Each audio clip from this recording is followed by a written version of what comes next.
മര്യാദയുണ്ട്. ഇവിടെ കേരളത്തിൽ തന്നെ എ ഗ്രൂപ്പും ഐ ഗ്രൂപ്പും തമ്മിലും ഗ്രൂപ്പില്ലാത്തവർ തമ്മിലും ഏറ്റവും അധികം കടിപിടി നടന്ന ഒരു മണ്ഡലമല്ലേ വയനാട്. അവസാനം എല്ലാ അഭ്യൂഹങ്ങൾക്കും വിരാമമിട്ട രാഹുൽ ഗാന്ധി വയനാട്ടിലെത്തുന്നു.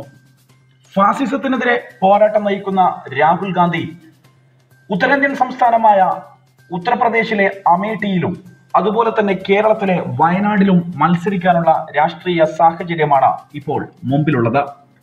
കേരളത്തിലേക്കുള്ള ഭാവി പ്രധാനമന്ത്രിയുടെ വരവ് കേരളത്തിൽ വലിയ തരംഗമുണ്ടാക്കുമെന്ന് കോൺഗ്രസ് ഉന്നയിക്കുമ്പോഴും മറുവശത്തുള്ള വാദഗതികൾ, പ്രത്യേകിച്ച് രാഹുൽ ഗാന്ധിയുടെ കേരളത്തിൽ നിന്നുള്ള സ്ഥാനാർത്ഥിത്വത്തെ ദേശീയ രാഷ്ട്രീയത്തിൽ ഏത് രീതിയിൽ സ്വാധീനിക്കുമെന്നുള്ള വലിയ രാഷ്ട്രീയ വിഷയങ്ങളാണ് ഇപ്പോൾ രാഷ്ട്രീയ നിരീക്ഷകരും രാഷ്ട്രീയ ലോകവും ഇപ്പോൾ ചർച്ച ചെയ്തുകൊണ്ടിരിക്കുന്നത്.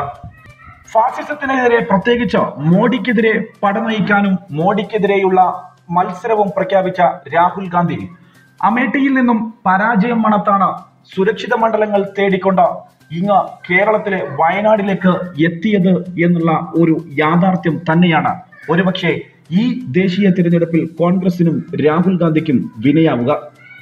കാരണം മറ്റൊന്നുമല്ല, അമിത്ഷായുടെ നേതൃത്വത്തിലുള്ള സംഘപരിവാർ നേതൃത്വം ഇതിനകം തന്നെ അത്തരത്തിലുള്ള പ്രചരണങ്ങൾ തുടങ്ങിക്കഴിഞ്ഞു. BJP-യെ നേർക്കുനേർ ഏറ്റുമുട്ടാൻ സാധിക്കാത്ത ഈ രാഹുൽ ഗാന്ധിയാണോ ഇന്ത്യയെ ഭരിക്കാൻ പോകുന്നത് എന്നുള്ളത് തന്നെയാണ് അമിത്ഷായും കൂട്ടരും മുന്നോട്ട് വെക്കുന്ന പ്രചരണ തന്ത്രങ്ങളിലെ പ്രധാന ആയുധം. അതിനവർ ആയുധമാക്കുന്നത് ഒരു മഷിയിട്ട് നോക്കിയാൽ പോലും BJP-ക്കാരെ കാണാൻ സാധിക്കാത്ത വയനാടിൽ, പ്രത്യേകിച്ച് ഒരു കുറ്റിച്ചൂലിനെ പോലും നിർത്തിയാൽ വിജയസാധ്യതയുള്ള വയനാടിൽ ഭാവി പ്രധാനമന്ത്രി എന്ന് വിശേഷിപ്പിക്കുന്ന രാഹുൽ ഗാന്ധി മത്സരിക്കാൻ വരുമ്പോൾ തീർച്ചയായിട്ടും ദേശീയ രാഷ്ട്രീയത്തിൽ വലിയ സ്വാധീനവും അതോടൊപ്പം BJP സംഘപരിവാർ ശക്തികൾക്ക് വലിയ രീതിയിലുള്ള പ്രചരണത്തിലുള്ള ആയുധവും ഇട്ടുകൊടുക്കുകയാണ് രാഹുൽ ഗാന്ധി എന്നാണ് കേരളത്തിൽ അടക്കമുള്ള രാഷ്ട്രീയ നിരീക്ഷകർ ഇപ്പോൾ ചൂണ്ടിക്കാട്ടുന്നത്. അതിൽ ഏറ്റവും പ്രധാനം അഡ്വക്കേറ്റ് ജയശങ്കറിന്റെ വാക്കുകളായിരുന്നു.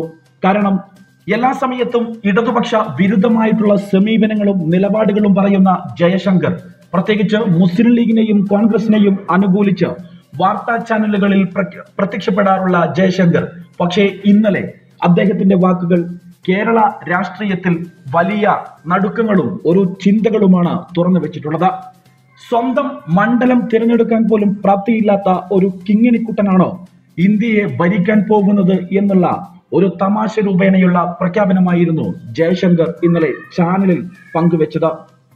അമേഠി സീറ്റില് ശ്രീ രാഹുൽ ഗാന്ധിയുടെ തീരുമാനിച്ചപ്പോൾ തന്നെ അദ്ദേഹം പറയുന്നു, ഞാൻ തെക്കേ ഇന്ത്യയിൽ ഒരു സീറ്റിൽ കൂടി മത്സരിക്കുന്നുണ്ട്, അത് കേരളത്തിലായിരിക്കും എന്ന് പറഞ്ഞെങ്കിൽ, അല്ലെങ്കിൽ സ്ഥാനാർത്ഥിയെ തീരുമാനിക്കുന്നതിന് മുമ്പ് അദ്ദേഹം പറയുമ്പോൾ അദ്ദേഹം പറഞ്ഞാൽ ഒരു ന്യായമുണ്ട്, ഒരു മര്യാദയുണ്ട്. ഇവിടെ കേരളത്തിൽ തന്നെ എ ഗ്രൂപ്പും ഐ ഗ്രൂപ്പും തമ്മിലും ഗ്രൂപ്പില്ലാത്തവർ തമ്മിലും ഏറ്റവും അധികം കടിപിടി നടന്ന ഒരു മണ്ഡലമല്ലേ വയനാട്. ആ ഘട്ടത്തിൽ അദ്ദേഹം എവിടെയായിരുന്നു? അദ്ദേഹത്തിന് പറയാമല്ലോ വയനാട്ടിൽ ഞാൻ മത്സരിക്കുക.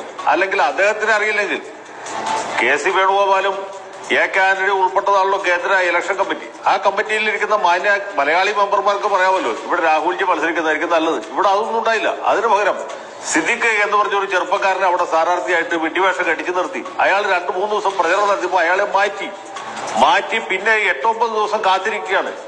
ഇത് കർത്താവിന്റെ 2ാം വരവ് പോലെ ഇന്ന് വരും നാളെ വരും. അതൊക്കെ തന്നെ ഇദ്ദേഹത്തെ കുറിച്ച് ജനങ്ങൾക്കുള്ള മതിപ്പ് നഷ്ടപ്പെടാനേ ഗുണമുണ്ടായിട്ടുള്ളൂ.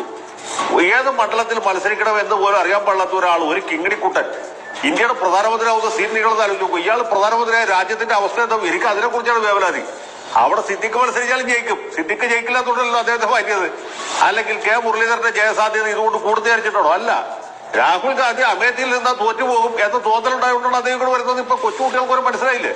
ഇതല്ലേ പ്രശ്നം. ഈ രാഹുൽ ഗാന്ധിക്ക് രാഷ്ട്രീയമായ തീരുമാനങ്ങൾ എടുക്കാനുള്ള കഴിവില്ല, പ്രാപ്തിയില്ല.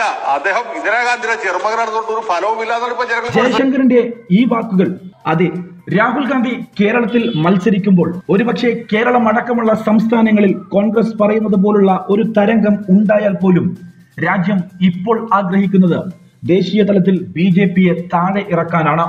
എന്നാൽ രാജ്യം ആര് ഭരിക്കണം എന്ന കാര്യത്തിൽ വ്യക്തമായിട്ടുള്ള സ്വാധീനമുള്ള നോർത്ത് ഇന്ത്യയിലെ പല സംസ്ഥാനങ്ങളും രാഹുൽ ഗാന്ധി സജീവ സാന്നിധ്യമാകേണ്ട പല സംസ്ഥാനങ്ങളിലും രാഹുൽ ഗാന്ധി ഇല്ലാതിരിക്കുകയും മത്സരം ഇന്ന് BJP ഇല്ലാത്ത സംസ്ഥാനമായ കേരളത്തിലേക്ക് ചുരുങ്ങുകയും ചെയ്യുമ്പോൾ അവിടെ BJP സംഘപരിവാർ ഫാസിസ്റ്റ് ശക്തികൾക്ക് കാര്യങ്ങൾ എളുപ്പമാവുകയാണ്.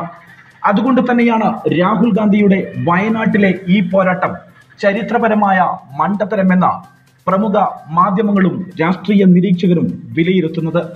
ഒരുപക്ഷെ തിരഞ്ഞെടുപ്പിന് ശേഷം സർക്കാർ രൂപീകരണ സമയത്ത് രാഹുൽ ഗാന്ധിയും കോൺഗ്രസും വയനാടിലെ ഈ സ്ഥാനാർത്ഥിത്വത്തിന് വലിയ വില കൊടുക്കേണ്ടി വരും എന്ന് തന്നെയാണ് നിലവിലെ രാഷ്ട്രീയ സാഹചര്യം സൂചിപ്പിക്കുന്നത്. എന്തായാലും നമുക്ക് കാത്തിരുന്ന് കാണാം. News desk national news.